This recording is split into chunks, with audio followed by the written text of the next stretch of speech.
I'm Joanne Mercier, your host and moderator of Monday Morning Catholic, and welcome to Monday of Holy Week. Right, that's what it's called, Monday of Holy Week. No special name, but we are on the journey. We've begun the journey at Palm Sunday. We have made the triumphal entrance. We have heard the Passion. And now, for the next 3 days, there are 3 specific Gospels that take us now forward into Triduum. The first one is the Gospel of the woman at Bethany who anoints Jesus. A lot of people say that this is Mary Magdalene. Other people say that this is Mary, Lazarus' sister. Theologians are going to fight over this for a long time. Let's just put it this way. We have a woman who is anointing Jesus in front of everybody. And Judas is having a little problem with that. He sees the expensive nard and says, this could be used for the poor. And Jesus rebukes him. Jesus was all for the poor, don't get me wrong, but this was part of the understanding of who he is going forward now in Holy Week. He is priest, prophet, and king. And he is the king. So it is perfectly acceptable for him to be anointed at this point.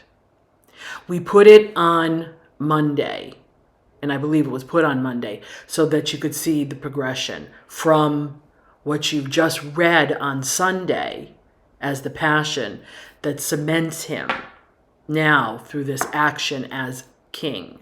Of course, the first reading of the day is also from the first section of the Suffering Servant song in Isaiah.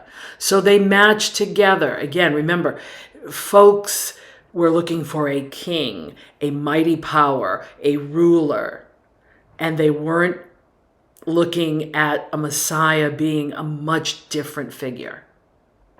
Someone who was more for the poor, someone who was more for the downtrodden and the vulnerable, and raising them up.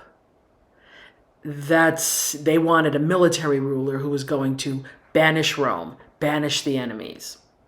So this is important for us. We see everything again now from the lens of everything that's already happened. And we come to understand that Jesus is Lord. But is he? Is he really the Lord of our lives? That's why Holy Week is important. As we walk through these liturgies and walk through these days, it's important that we come again to understand that Jesus is the Lord of our lives. Jesus is King. And that we should give him the honor and glory and what is due him. And we should look upon him as one who will help us, not as a mighty ruler, but someone who is a friend of the poor and the vulnerable and the downtrodden. And no matter what we do as sinners, he will forgive us. So this is where we are, Monday of Holy Week. Now, in our church, something has happened over, I'd say, probably the last at least 40 years.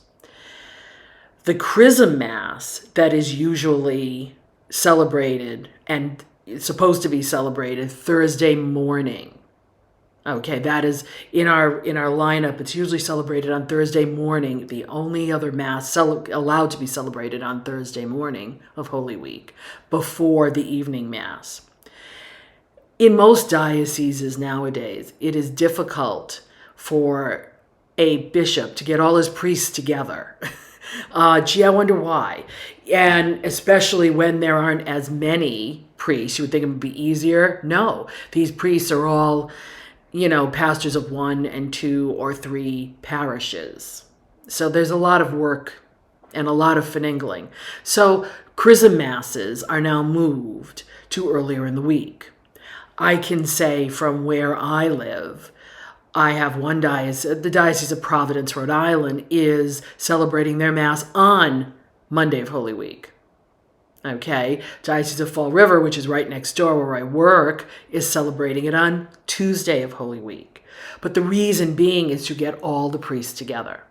And at this very special Mass, if you've never been to one, try to get to one. I know they're at odd times like 4 and 5 o'clock in the afternoon, but if you can go, or if you can watch a live stream, it is a very beautiful Mass, and one that's only celebrated once a year, and one that not many people see. Here's what happens.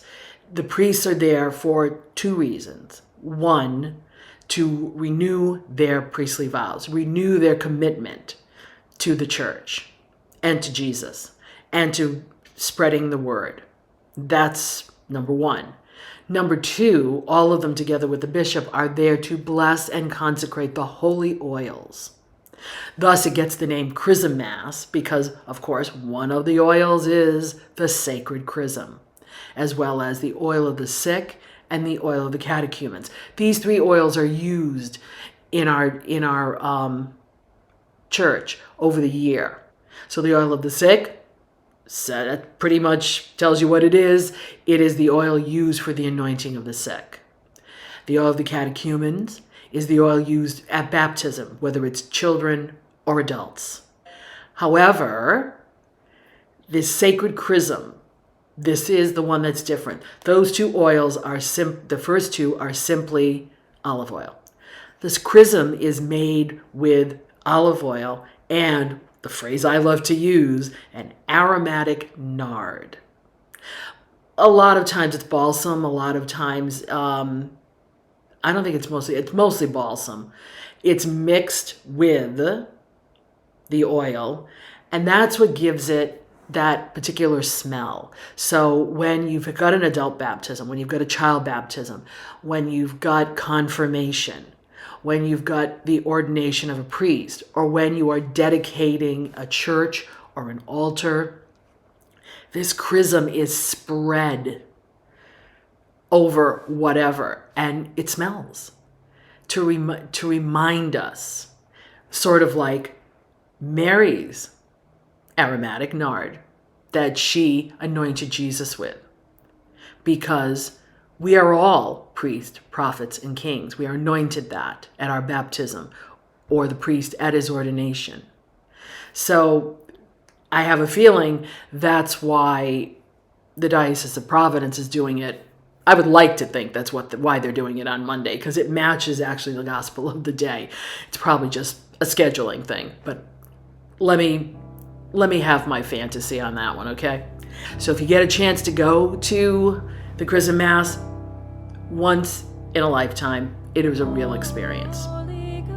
We hope you're enjoying these short reflections on Holy Week and the rituals of Holy Week in Triduum. If you'd like to know more, please let us know in the comments here in Facebook. I'll do what I can in answering your question if you have a specific one, or if you're just thinking this is a good idea and something that Monday Morning Catholic can continue doing, please feel free to let us know. Until tomorrow, ciao for now.